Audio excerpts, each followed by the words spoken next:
The Power is Within You is a self-help book by Louise Hay. This book is one of the pioneers of the self-love and positive thinking movement. Here are some key themes and ideas from the book. Self-love and acceptance. Power of thoughts. Healing from emotional pain. Taking responsibility. Inner child work. Affirmations and visualization. Spiritual connection. In this video, we are going to deep dive into Chapter 2, Following My Inner Voice.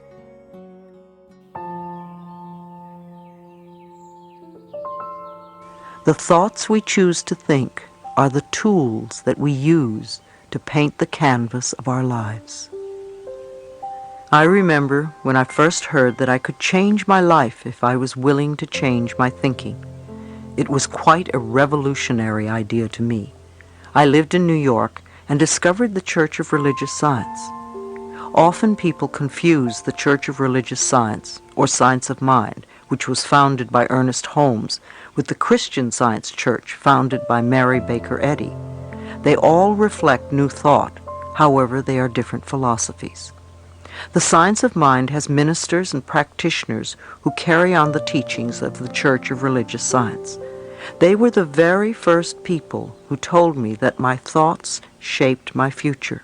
Even though I didn't understand what they meant, this concept touched what I call the inner ding within me, that place of intuition that is referred to as the voice within. Over the years, I've learned to follow it because when that ding goes yes, even if it seems a crazy choice, I know that it is right for me. So these concepts struck a chord in me. Something said, yes, they are right. And then I began the adventure of learning how to change my thinking. Once I accepted the idea and said yes to it, I went through the hows. I read a lot of books, and my home became like many of yours, filled with masses of spiritual and self-help books. I went to classes for many years, and I explored everything related to the subject. I literally immersed myself in New Thought philosophy, a new way of thinking. It was the first time that I had really studied in my life. Up until then, I didn't believe in anything. My mother was a lapsed Catholic, and my stepfather was an atheist.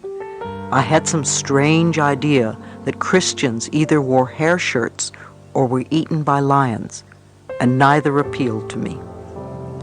I really delved into Science of Mind, because that was an avenue that was open for me at the time, and I found it really wonderful. At first it was sort of easy. I grasped a few concepts, and I started to think and talk a little bit differently. In those days I was a constant complainer and full of self-pity. I just loved to wallow in the pits. I didn't know that I was continually perpetuating more experiences in which to pity myself. But then again, I didn't know any better in those days. Gradually, I found that I was no longer complaining quite so much. I started to listen to what I said. I became aware of my self-criticism, and I tried to stop it. I began to babble affirmations without quite knowing what they meant. I started with the easy ones, of course, and a few small changes began to take place. I got the green lights and the parking places, and boy, did I think I was hot stuff. Wow, I thought I knew it all, and I very soon became quite cocky and arrogant and dogmatic in my beliefs. I felt I knew all the answers. In hindsight, it was really my way of feeling safe in this new area. When we start to move away from some of our old rigid beliefs, especially if we've been previously in total control, it can be very scary. It was very frightening for me, so I would grasp onto whatever would make me feel safe. It was a beginning for me, and I still had a long way to go. And I still do.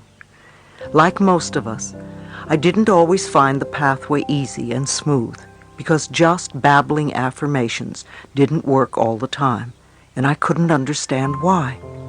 I asked myself, what am I doing wrong? See, immediately I blamed myself. Was this one more example of me not being good enough? That was a favorite old belief of mine. At the time, my teacher, Eric Pace, would look at me and refer to the idea of resentment. I didn't have the faintest idea what he was talking about. Resentment? Me? Surely I didn't have any resentments. After all, I was on my pathway. I was spiritually perfect. How little I could see myself then. I continued doing the best I could in my life.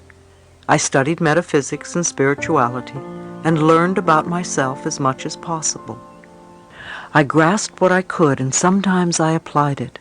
Often we hear a lot of things, and sometimes we grasp them, but we don't always practice them. Time seemed to go by very quickly, and at that point I had been studying science of mind for about 3 years and had just become a practitioner of the church. I began to teach the philosophy, but I wondered why my students seemed to be floundering. I couldn't understand why they were so stuck in their problems. I gave them so much good advice. Why weren't they using it and getting well? It never dawned on me that I was speaking the truth more than I was living it. I was like a parent who tells the child what to do, but then does exactly the opposite. Then one day, seemingly out of the blue, I was diagnosed with vaginal cancer. First I panicked like anyone else. Then I had doubts that all this stuff I was learning was valid. It was a normal and natural reaction. I thought to myself, if I was clear and centered, I wouldn't have the need to create the illness.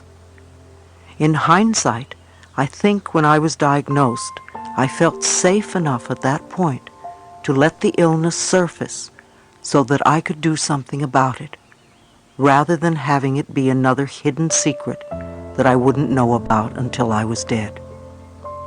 I knew too much by then to hide from myself any longer. I knew that cancer was a dis-ease of resentment that is held for a long time until it eats away at the body. When we stifle our emotions inside of us, they have to go somewhere in the body. If we spend a lifetime stuffing things down, they will eventually manifest somewhere in the body. I became very aware that the resentment within me, which my teacher had referred to so many times, had to do with being physically, emotionally, and sexually abused as a child. Naturally, I would have resentment. I was bitter and unforgiving of the past. I had never done any work to change or release the bitterness and let it go. When I left home, it was all I could do to forget what had happened to me. I thought I had put it behind me, when in actuality I had simply buried it. When I found my metaphysical pathway, I covered up my feelings with a nice layer of spirituality and hid a lot of garbage inside me. I put a wall around myself that kept me literally out of touch with my own feelings. I didn't know who I was or where I was. After my diagnosis, the real inner work of learning to know myself began. Thank God I had tools to use. I knew I needed to go within myself if I was going to make any permanent changes. Yes, the doctor could give me an operation and perhaps take care of my illness for the moment. But if I didn't change the way I was using my thoughts and my words, I'd probably recreate it again. It's always interesting to me to learn where in our bodies we put our cancers, our diseases, on which side of the body, the left or the right. The right side represents the masculine side, from where we give out. The left is the feminine side, the receptive part, from where we take in. Almost all of my life, when anything went wrong, it was always on the right side of my body. It was where I stored all the resentment towards my stepfather and life. I was no longer content to get green lights and parking places. I knew I had to go much, much deeper. I realized that I was not really progressing in my life the way I wanted to because I hadn't really cleared out this old garbage from childhood. and I wasn't living what I was teaching. I had to recognize the inner child inside me and work with her. My inner child needed help because she was still in great pain. I quickly began a self-healing program in earnest. I concentrated totally on me and did little else. I became very committed to getting well. Some of it was a little weird, yet I did it anyway. After all, this was my life on the line. It became almost a 24-hour-a-day job for the next 6 months. I began reading and studying everything I could find out about alternative ways to heal cancer because I truly believed it could be done. I did a nutritional cleansing program that detoxified my body from all the junk foods I had eaten for years. For months, I seemed to be living on sprouts and pureed asparagus. I know I had more to eat, but that is what I remember the most. I worked with my Science of Mind minister and teacher, Eric Pace, to clear the mental patterns so the cancer wouldn't return. I said affirmations and did visualizations, prayers, and spiritual mind treatments. I did daily sessions in front of a mirror. The most difficult words to say were, "I love you. I really love you." It took a lot of tears and a lot of breathing to get through it. When I did, it was as if I took a quantum leap. I also went to a good psychotherapist who was skilled in helping people express and release their anger.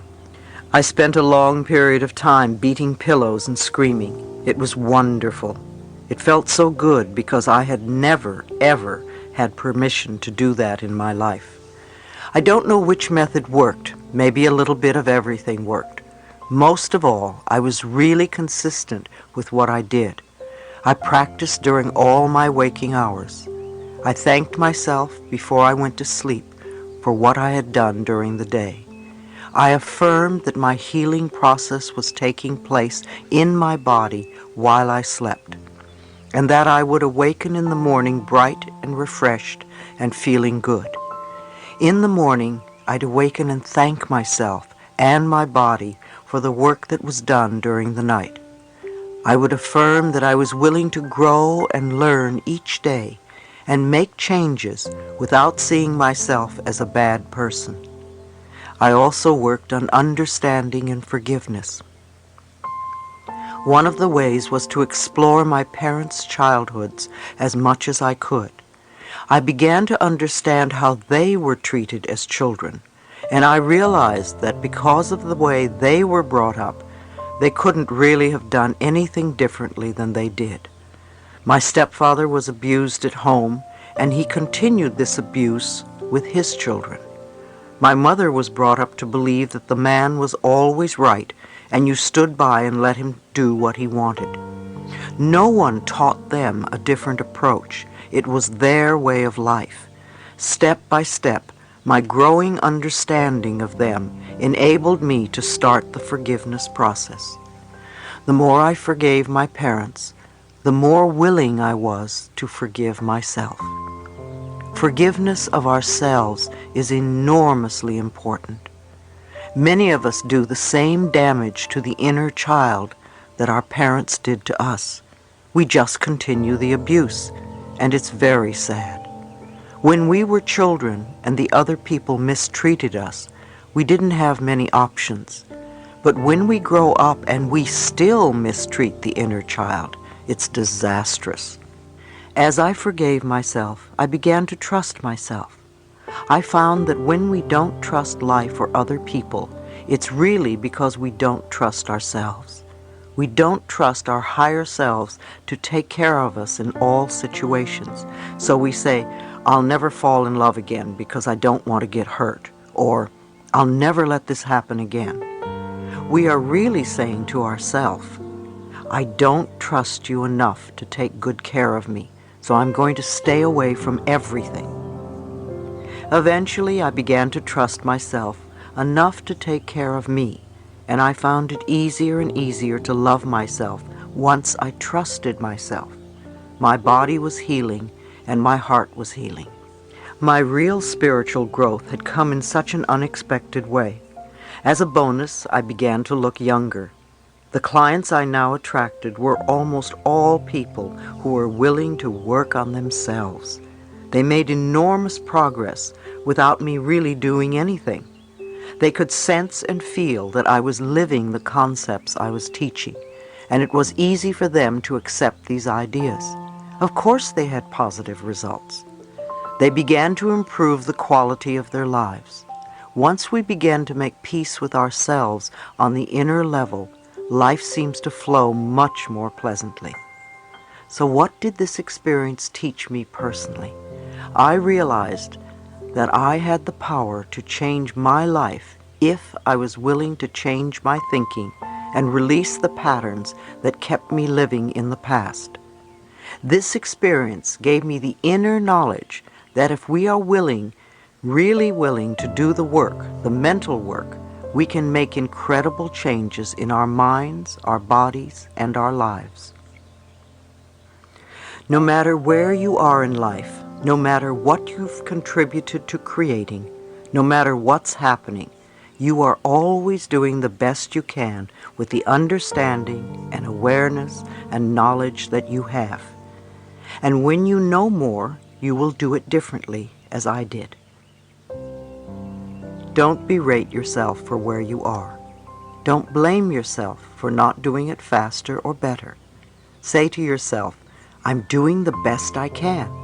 And even though I'm in a mess now, I will get out of it somehow. So let's find the best way to do it. If all you do is tell yourself that you're stupid and no good, then you stay stuck. You need your own loving support if you want to make changes.